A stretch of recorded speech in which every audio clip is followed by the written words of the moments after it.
ሻሎም ቅዱሳን አዋሳ ይህ ሁለተኛው ፓርት ቪዲዮ እየሰራሁላችሁ ነው። አሁን ያለነው ፈጣን መንገድ ውስጥ ነው። ምን ያህሎቻችሁ እንደተዘጋጃችሁ አውቃለሁኝ። የኢምፓርቴሽን ጊዜ ለከተማዋ የምንጸልይበት ጊዜ ትንቢታዊ አዋጅ የምናውጅበት ጊዜ ዛሬ ማለትም ሐሙስ ዕለት ሁላችሁም እጠብቃችኋለሁ። በዚያች ከተማ በአዋሳ እንገናኛለን።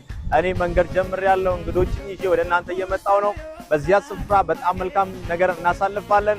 የአዋሳ በር ላይ እንገናኛለን። መስቀል አደባባይ ደግሞ መልካም ጊዜ ነው የምናሳልፈው። በዛን ጊዜ ትንቢታዊ አዋጅ ለሀገሪቷ እናውጃለን። እግዚአብሔር የተናገረኝን ትንቢት በከተማዋ ላይ በዘይት እንጸልያለን። ሁላችሁም ደግሞ በዚያ ስፍራ ላይ ተገኝታችሁ አብረን መልካም ጊዜ እንደምናሳልፍ አውቃለሁ። እኛ መንገድ ጀምረናል። ይህ ሁለተኛ ቪዲዮ ነው። ፓርት 3 ደግሞ እንቀጥላለን። እግዚአብሔር ከእናንተ ጋር ይሁን። መልካም ጊዜ እናሳልፋለን። ተባረኩ።